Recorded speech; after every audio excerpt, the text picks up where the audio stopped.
People ask me all the time when I realized Willow Creek Estates was never going to open. Most of them think it was the day the judge signed the order. They are wrong. I knew it about 30 seconds before anyone else did. The grand opening was already underway. A string quartet played beside the entrance fountain. Real estate agents walked smiling couples through spotless model homes. Kids chased balloons while photographers snapped pictures that everyone expected to end up in the local paper. Vanessa Holloway stood on a stage with a microphone in one hand and a pair of oversized ribbon-cutting scissors in the other. She looked completely at ease. "Thank you for believing in our vision," she said. "Today we are opening a community that will serve families for generations." The crowd applauded. Investors smiled. Someone behind me even shouted, "Congratulations." I was standing across the road beside my old pickup with a cup of black coffee that had gone cold 20 minutes earlier. I had no invitation. I did not need one. I was there because I wanted to see how the story ended. Then I saw 3 county vehicles turn slowly into the entrance. At first, nobody paid much attention. One man beside me laughed and said, "Looks like the county wants to join the party." I almost laughed too. Then the doors opened. The deputies climbed out carrying sealed document boxes instead of gift bags. Right behind them came the county clerk. That was the moment I knew. I took one sip of cold coffee and quietly said to myself, "Well, here we go." The music kept playing for another few seconds before fading away. Vanessa spotted the deputies and walked toward them with the same confident smile she had been wearing all morning. "You almost missed the ribbon cutting," she joked. The lead deputy smiled politely. "Mrs. Holloway?" "Yes. I have an emergency order from the district court." Her smile did not disappear immediately. It just stopped growing. "I think you have the wrong event," she said with a small laugh. "I do not believe I do, ma'am." The county clerk handed him a folder. He removed several stamped documents and passed them to Vanessa. She looked at the first page. Then the second. Then she flipped back to the first again. "No," she said quietly. "This cannot be right." The deputy kept his voice calm. "My job is simply to serve the order." He nodded to the other deputies. "Go ahead." They walked in different directions. One headed for the sales office. Another started posting bright legal notices across the entrance gate. A reporter lowered his camera. "Hold on," he said. "What is happening?" Another reporter hurried over. "Mrs. Holloway, has the project been shut down?" Vanessa looked toward her attorneys, but they were already reading the paperwork themselves. Nobody answered right away. Around us, the mood changed almost instantly. A couple folded the purchase agreement they had been holding. A little boy asked his father, "Are we still getting the house?" His father did not answer. He just looked toward the deputies. Even the construction crews stopped what they were doing. Nail guns went quiet. Ladders were left where they stood. It was strange how fast excitement could disappear. A minute earlier, everyone had been celebrating the future. Now nobody seemed sure what the next 5 minutes were going to look like. I looked past the stage toward the middle of the subdivision. Everyone else saw beautiful new homes. I still saw the old red barn that had stood there for 120 years. My great-grandfather built it in 1903. My parents were married in front of it. My mother used to sit inside on summer evenings just to watch the sunset through the east window. 6 months earlier, I drove down that same road expecting to see it again. Instead, I found bulldozers, broken timber, and a woman who looked me straight in the eye and said, "It was just an old barn." 6 months earlier, I turned off the county highway just after sunrise and headed down the gravel road that led to the Whitmore farm. I had driven that road thousands of times. I knew every bend, every fence post, every oak tree leaning over the ditch. That morning something felt wrong before I even reached the gate. I heard diesel engines, backup alarms, metal clanging together. None of those sounds belonged there. When I came around the last curve, I slammed on the brakes. Coffee splashed across the dashboard. I just sat there staring through the windshield. My barn was gone. Not damaged. Not halfway torn down. Gone. Where it had stood for 120 years was nothing but broken oak beams, twisted sheets of roofing, crushed limestone, and fresh bulldozer tracks. I got out without even shutting the truck door. Every step felt heavier than the one before it. I bent down and picked up a piece of weathered oak. I recognized it immediately. My father and I had replaced that beam after a storm when I was 16. I ran my hand across the wood, still able to feel the old saw marks beneath the dust. "Sir." I looked up. A young construction worker wearing an orange safety vest was walking toward me. He looked nervous. "I need you to stay outside the work area." I looked around at what was left of my family's history. "Who told you to tear it down?" He rubbed the back of his neck. "You should probably talk to the developer." Before I could answer, a white sport utility vehicle rolled across the site and stopped a few yards away. Vanessa Holloway stepped out wearing sunglasses and spotless boots that had never seen a farm before. She smiled like this was just another business meeting. "Daniel," she said, "I was wondering when you would show up." "Who authorized this?" I asked. "The project was approved months ago." "I did not ask about the project." She took off her sunglasses. "The barn had to come down." I looked back at the empty foundation. "Why?" She gave a small shrug. "Because it was old." I waited. She added, "It was in the middle of the development." I waited again. Finally, she sighed. "Come on, Daniel. It was just an old barn." For a second, neither of us said anything. The workers nearby had stopped pretending not to listen. "Did you ever walk through it?" I asked. "No." "Did you ever ask why it was still standing after 120 years? She smiled. "Honestly, no. I saw an abandoned building sitting on valuable land. It was never abandoned. Nobody was using it. My family used it every Thanksgiving." She folded her arms. "Families are going to make new memories here." I looked around at the bulldozers, not by erasing someone else's. She shook her head. "Daniel, everything has already been approved. Every permit, every signature, every inspection. You are too late." I nodded slowly. "Maybe." She looked surprised. "That is all you have to say? For now, you are not going to call the sheriff?" "No." "You are not going to stop construction?" I looked her in the eye. "Can I ask you one question?" "Sure." "Did you personally read every document before you ordered this?" Her smile faded just a little. "My attorneys handled all of that." I figured. I turned to leave. "That is it," she called after me. "You were just walking away?" I stopped beside the truck but did not turn around. "No," I said. "I am driving to the courthouse." As I opened the driver's door, something caught my eye beside a pile of broken limestone. A small bronze plaque was lying face down in the dirt. I picked it up and wiped it clean with my sleeve. The lettering was scratched, but still easy to read. Registered Historic Agricultural Structure. County Preservation Program. I stared at it for a moment, then slipped it onto the passenger seat. Vanessa laughed. "Keep it if you want. It is just a plaque." I closed the truck door and started the engine. Then I rolled down the window one last time. "Maybe," I said. "But if that plaque is telling the truth, somebody here just made a very expensive mistake." I drove away without looking back. Behind me, the bulldozers started moving again. Ahead of me sat the only place that could tell me whether Vanessa's confidence was justified, or whether it was about to become the biggest liability of her career. The county courthouse looked exactly the way I remembered it. Same brick walls, same old clock above the front entrance. Even the wooden benches in the hallway had probably been there since I was a kid. My father used to bring me there every fall to pay property taxes. Every single year, he would say the same thing. Land can be taken from you in 100 different ways if you stop paying attention to the paperwork. At the time, I thought he was just talking about taxes. Turns out he was talking about a lot more than that. I walked through the front doors carrying the bronze plaque under one arm. A woman behind the records counter smiled. "Morning. What can I do for you?" I laid the plaque on the counter. "I need to know if this still means anything." She looked down, then leaned in a little closer. "Where did this come from?" "The Whitmore barn." Her eyes came back up to mine. "The barn on County Road 12. That is the one. I heard it was demolished this morning." "It was." She stared at the plaque for another second before saying, "Give me a few minutes." I expected her to disappear and come back with one folder.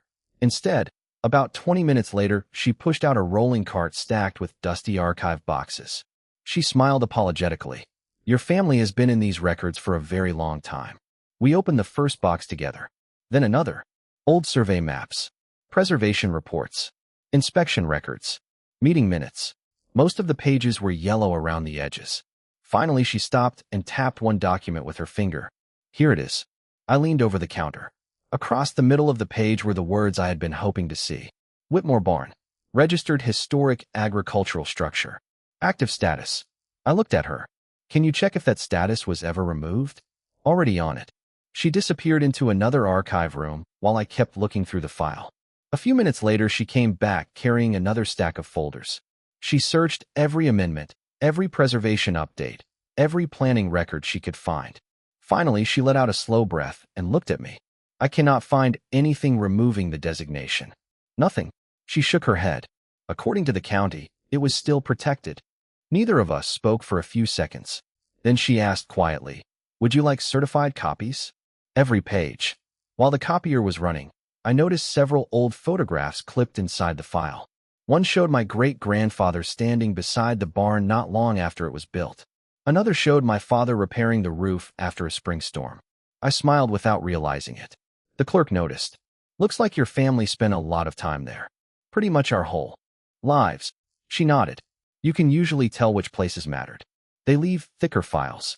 I laughed softly. I never thought about it that way. When the copies were finished, she stacked them neatly and slid them across the counter. Just as I reached for them, she hesitated. "Mr. Whitmore?" "Yes. There is something else." "Go ahead." "About 8 months ago, someone requested copies of these same preservation records." I stopped. "Do you know who?" "I do." She gave me an apologetic smile. "But I cannot legally tell you." "Fair enough." She lowered her voice anyway. "I can tell you this. Whoever requested them knew exactly which files to ask for." I thanked her, gathered the documents, and walked outside. Instead of driving home, I sat on a bench beneath an old oak tree across from the courthouse. I started reading every page from the beginning.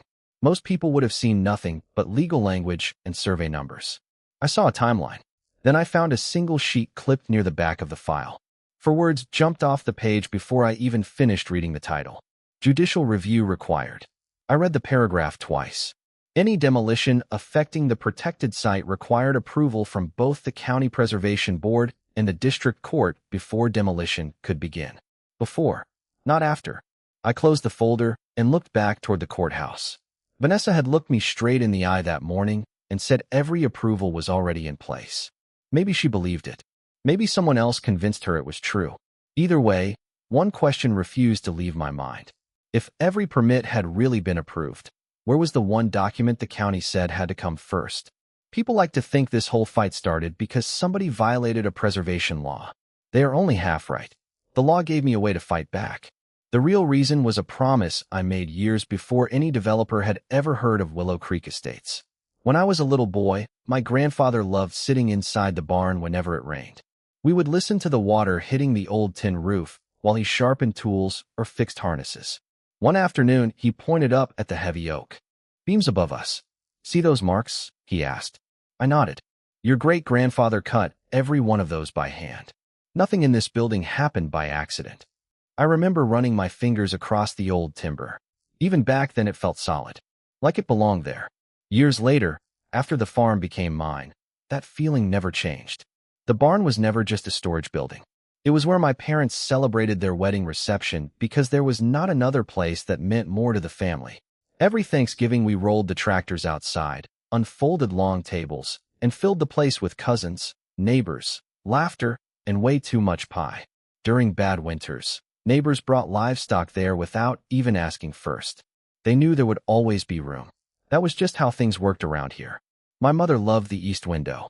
Almost every summer evening, she would carry a folding chair inside, sit quietly, and watch the sun settle over the pasture. One evening, not long before she passed away, she looked at me and said, "Promise me something." "Anything," I answered. She smiled. "Take care of this place. One day it will be your turn." I told her I would. Standing in front of that pile of broken timber a few days earlier, I realized promises can get a lot heavier with time. About a week after my trip to the courthouse, I drove back to the property just before sunset. Construction had moved faster than I expected.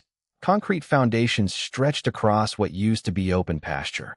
Crews were framing houses. Electricians pulled wire through walls that had not existed a few days before. It was strange watching strangers build over memories they did not even know were there. I stayed outside the fence. After a few minutes, one of the older contractors walked over. He looked at me for a second before speaking. "You are Daniel Whitmore?" "Yes." He nodded toward the empty spot where the barn had stood. "I wanted to tell you. A lot of us thought we were restoring it." I looked at him. "Nobody told you." He shook his head. "Not until demolition day." "Did anybody question it?" He let out a tired laugh. "Sure. What happened?" "We were told not to worry about it. They said the lawyers had already cleared everything. I smiled a little.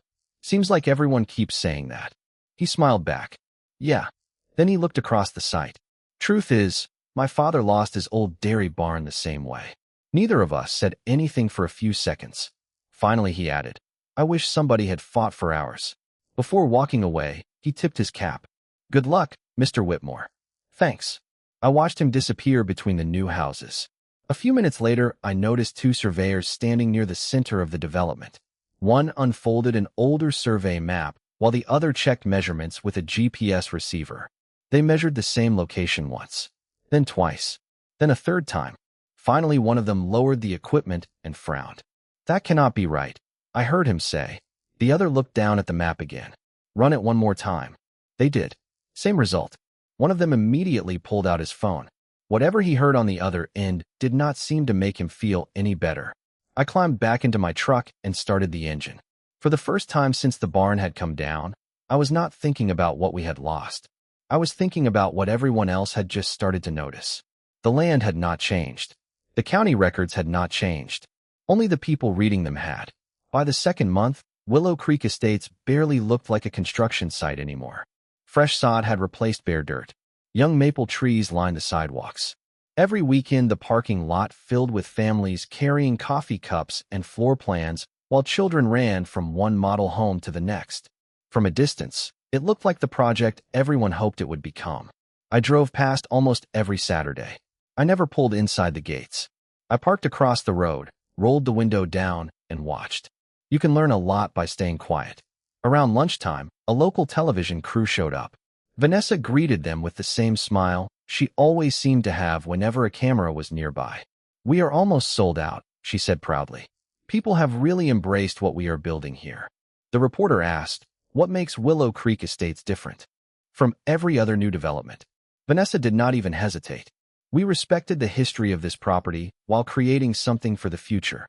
I actually laughed. Not loudly, just enough for myself to hear it. Respected the history. Those might have been the most expensive 4 words she ever spoke. Curiosity got the better of me. I grabbed an old baseball cap from the passenger seat and walked into the sales office like any other visitor. A young sales agent smiled as soon as I stepped through the door. Welcome.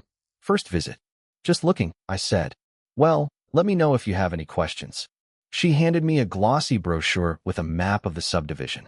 I unfolded it. Right in the center, where my family's barn had stood for more than a century, someone had printed 2 elegant words. Heritage Commons. I looked back at the agent. Heritage Commons? Pretty name, isn't it? She said. The developer wanted to honor the property's history. I nodded once. Did they? She smiled, not realizing what I meant. That is what we were told. I thanked her and kept walking. She was not lying. She simply believed what someone else had told her.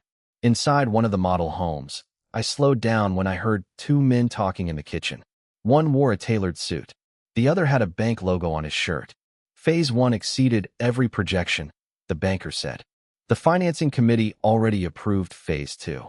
The developer laughed. I told you this place would sell itself. I moved into the next room before either of them noticed me. A few minutes later, another conversation caught my attention. A young couple stood in front of a large window overlooking the subdivision. This lot is beautiful, the woman said. The sales agent smiled. If you like it, I would not wait. We already have several offers. The couple looked at each other. Let's do it, the husband said. They shook hands. Watching that exchange bothered me more than I expected. Those people had done nothing wrong. They were buying a dream. They had no idea the ground beneath that dream carried a story nobody had bothered to tell them. I left without saying who I was. Back in my truck, I unfolded the brochure again. Heritage Commons. The words stayed with me all the way home. That evening, I spread the brochure across my kitchen table beside the certified county records. One promised a bright future. The other documented a forgotten past. My phone rang just as I finished comparing the maps. It was Margaret. I have been going through the preservation file again, she said. I found something interesting. Good interesting or bad interesting? She laughed softly. Good for us. Bad for them. What did you find? Every purchase agreement they sign now increases their exposure if the court rules the demolition was unlawful. I leaned back in my chair. Should we file? Not yet. Still waiting. Yes. For what? She was quiet for a second. I want one more piece of evidence. Something nobody can explain away. Where do you think we will find it? The County Preservation Office. You think they have something the courthouse does not? I think they might have the one record everyone forgot to ask for. After we hung up, I looked out the kitchen window toward the lights of Willow Creek Estates glowing in the distance. Vanessa thought every new contract proved she had been right. Margaret saw the same contracts very differently. The higher they build, she had told me once, the harder the fall if the foundation is wrong. At the time, I thought she was talking about the law. Looking back now, I think she was talking about something much bigger than that. The next afternoon, Margaret and I met outside the County Preservation Office. It was an old limestone building tucked behind the courthouse, the kind of place most people never noticed unless they had a reason to be there. You ever been inside? She asked. I shook my head. First time. She smiled. Hopefully the last time you need to. Inside, the place was quiet enough to hear the air conditioner humming through the vents. Shelves stretched from floor to ceiling, packed with maps, binders, photographs, and archive boxes. It smelled like old paper and furniture polish. A man in his 70s stepped out from a back office carrying a cup of coffee. Daniel Whitmore? He asked. Yes, sir. He set the cup down and offered his hand. Harold Benton. I have been looking after these records for a long time. Margaret smiled. Harold probably knows more about this county than anyone alive. Harold laughed. Only because I have been here longer than most of the buildings. He led us into a climate-controlled archive room and carefully unrolled a large aerial survey across the table. This photograph was taken in 1998, he said. I recognized the farm immediately. The barn stood exactly where it always had, surrounded by open pasture and old oak trees. Harold pointed to a thick red outline around the barn. That is the preservation boundary. Margaret unfolded the subdivision plans beside the old survey. We did not need rulers. We did not need calculators. The problem was obvious. Streets crossed the protected boundary. Utility lines crossed it. The decorative park crossed it. Even several premium lots sat inside the protected area. Harold frowned. That should have stopped the project before it ever started. Margaret looked up. Can we see the judicial review? Harold blinked. Of course, if there was one. He walked to a filing cabinet, unlocked a drawer, and pulled out a slim archive box. One document at a time, he worked through the file. Then he checked the digital archive. Then he checked a second index. Finally, he took off his glasses and rubbed the bridge of his nose. Nothing, Margaret asked quietly. Nothing. No application. No hearing. No judicial approval. He looked genuinely confused. That is not something you accidentally overlook. Nobody spoke for a few seconds. Harold reached for another folder and slid it across the table. Read the last page. I did. The language could not have been clearer. Any demolition or redevelopment affecting the protected site required approval from both the County Preservation Board and the District Court before any work could begin. Before. I looked back at Harold. Has that requirement ever changed? Not once. Margaret opened her briefcase. Harold, would you be willing to sign a sworn declaration confirming what we found today? He did not hesitate. Absolutely. He signed the statement, dated it, and handed it back. The records say what they say. I cannot change them, and neither can anyone else. As we walked toward the parking lot, I asked Margaret, so, now we file? She looked at me for a second before answering. Not yet. I laughed. You keep saying that. Because timing matters. Explain it to me. She leaned against her car. Right now they think this is just another disagreement over permits. It is not. She smiled. No. It is a case about what they never asked permission to do. I nodded slowly. So we wait. Just a little longer. On the drive home, I passed Willow Creek Estates again. Roofers were finishing another row of homes. Landscapers planted flowers around the entrance sign. Vanessa stood with several investors, smiling as she pointed toward the next phase of construction. Even from the road, I could hear her laugh. She looked like someone who had already won. I almost felt sorry for her. Almost. Because sitting on the passenger seat beside me was Harold's signed declaration. It was only a few pages long. No dramatic language. No emotional speeches. Just dates, records, signatures, and one missing approval that should have existed before the first bulldozer ever touched my family's land. Vanessa believed confidence would carry her through this. I was beginning to understand something my father had tried to teach me years earlier. Confidence can disappear in a single afternoon. County records usually last forever. Margaret filed the lawsuit on a quiet Tuesday morning. There were no television cameras outside the courthouse. No reporters. No crowd. Just a clerk behind a glass window. She stamped the paperwork, slid it back across the counter, and said, "You are officially on the docket." That was it. Months of research, certified records, and county archives came down to one dull thump from a rubber stamp. As we walked outside, I asked Margaret, "How long before they find out?" She glanced at her watch. "Their attorneys should be served by Friday." And then, she smiled. "Then we see how confident they really are." Friday came and went. Instead of slowing down, construction picked up. More framing crews arrived. Concrete trucks lined up before sunrise. Work lights stayed on well after dark. It almost looked like they were trying to outrun something they could not see yet. The following week, Vanessa appeared on the local evening news again. She stood in front of a newly finished model home with the same smile she always wore when cameras were around. "Everything is moving exactly as planned," she said. "We cannot wait to welcome our first homeowners." The reporter asked, "There have been questions about a lawsuit involving the property. Does that concern you?" Vanessa smiled without missing a beat. "We are completely confident in our approvals. We are moving forward." Margaret muted the television before the interview even ended. "That clip is going into evidence," she said. I looked over. Because she mentioned the lawsuit?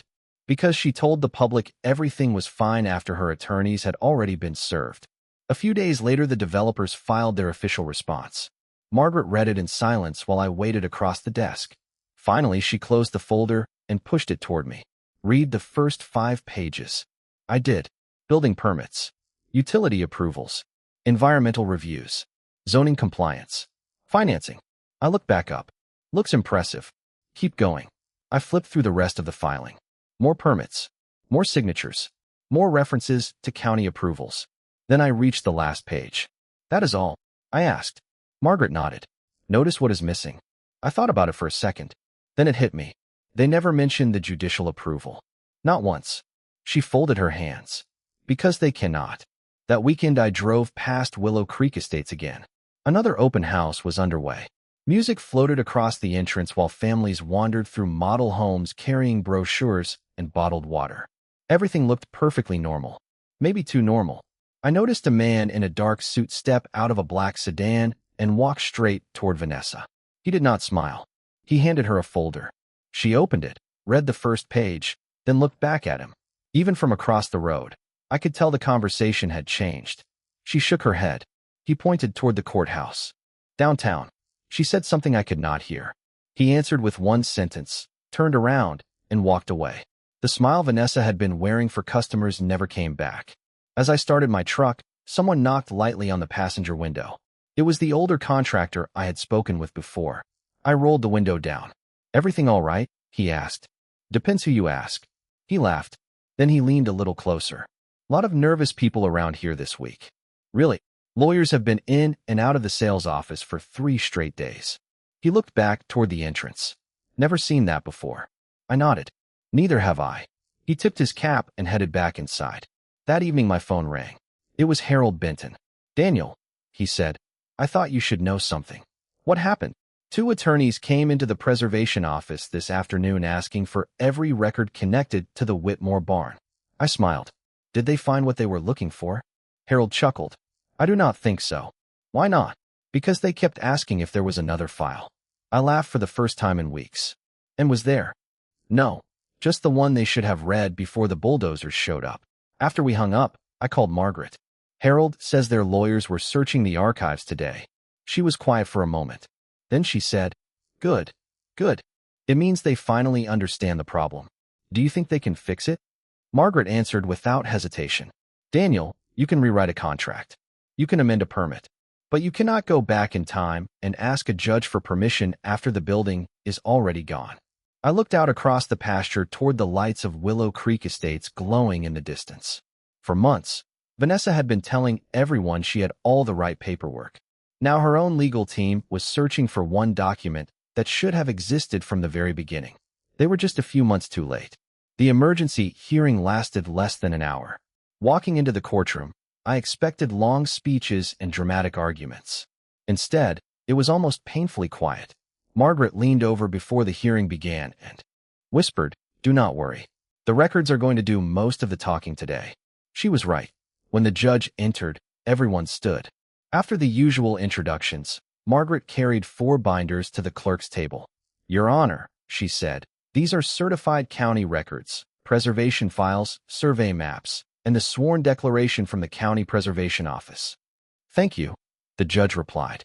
She returned to her seat. That was it. No dramatic opening statement. No attempt to impress anyone. The judge spent several minutes reading. Nobody interrupted him. Finally, he looked toward the attorneys representing Willow Creek Estates. "Counsel," he said, "can you provide the court with the judicial approval required before demolition?" The lead attorney stood. "Your Honor, the project received all required county permits." The judge looked back down at the file, then up again. "That was not my question." The attorney hesitated. "We are continuing to review the historical records." "Do you have the judicial approval?" the judge repeated. The courtroom stayed silent long enough for everyone to feel it. Finally, the attorney answered, "No, Your Honor." The judge closed the binder in front of him. "Then the court has before it a protected historic structure that was demolished without the judicial review required by county preservation law." Nobody challenged that statement. Nobody could. A few minutes later, he signed the emergency order. Construction would stop immediately. Home sales would be suspended. No additional closings or transfers could move forward until the preservation claims had been resolved. The clerk stamped the final page. The lead deputy stepped forward and accepted several certified copies. Margaret quietly gathered her files. "Ready?" she asked. I nodded. "I think so." Less than 2 hours later, we pulled onto the county road overlooking Willow Creek Estates. The grand opening was still in full swing. Music drifted through the entrance. Families wandered through the model homes. A photographer was lining up another group picture in front of the fountain. Vanessa stood on the stage smiling as she thanked investors for believing in her project. Then the county vehicles turned through the entrance. The lead deputy walked straight toward the stage. "Mrs. Holloway." She smiled. "You are just in time. We are about to cut the ribbon. I am here to serve an emergency order from the district court." She blinked. "Excuse me." He handed her the folder. She opened it, scanned the first page, then looked up again. "This has to be wrong. If you believe that, your attorneys can address it with the court," the deputy replied. "Today, my responsibility is to enforce the order." He stepped aside and nodded to the other deputies. They moved quickly. One posted a bright legal notice across the entrance gate. Another taped one to the sales office door. A third walked toward the largest model home. Around them, conversations stopped almost all at once. One reporter lowered his microphone. "Hold on. Are they shutting the project down?"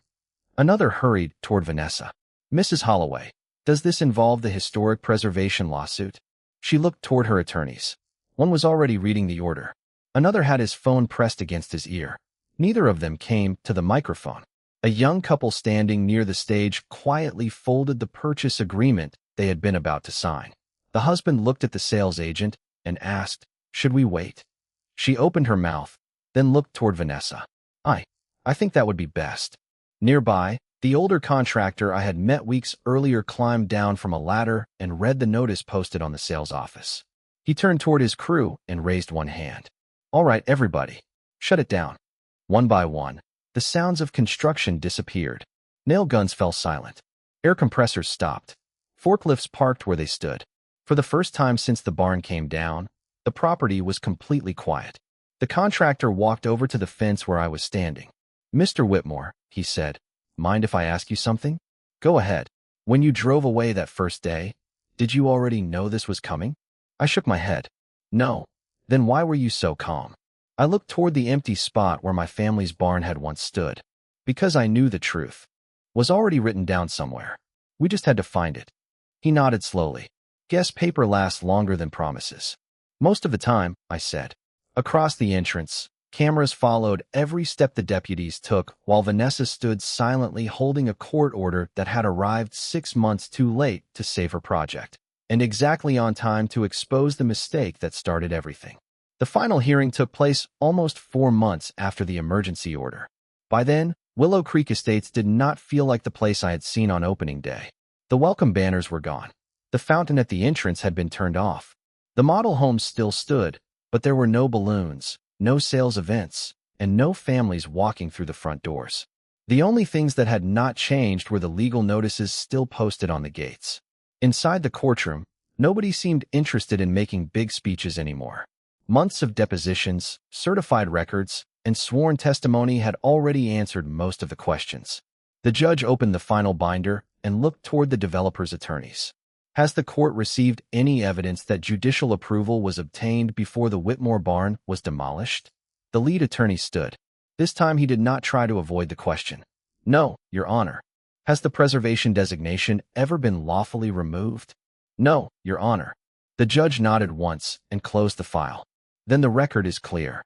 He spent the next few minutes explaining that the court was not deciding whether new housing was good or bad for the county. Development was not the issue. The issue was whether the law had been followed before a protected historic structure was demolished. In this case, it had not. He signed the final order. The approvals connected to the unauthorized demolition were declared invalid. The portions of the project affected by the protected preservation area would remain under court supervision while the remaining legal matters continued. The sound of his pen touching the paper lasted only a second. The consequences would last much longer. Outside the courthouse, reporters were waiting. One of them stopped Margaret before she reached the parking lot. Do you consider this a victory? She smiled politely. I consider it a reminder that county records exist for a reason. Another reporter caught up with Vanessa. Mrs. Holloway, do you regret moving forward with demolition? Vanessa stopped walking but did not turn around. After a long pause, she answered quietly, no further comment. She got into her vehicle and closed the door while questions continued from every direction. It was the first time since I met her that she did not seem to have an answer ready. A few weeks later, I drove back to the property. The gates were still locked. Wind pushed leaves across empty streets that had once been filled with construction trucks. I stood there for a while before hearing someone call my name. It was the older contractor. He walked over with his hands in his pockets.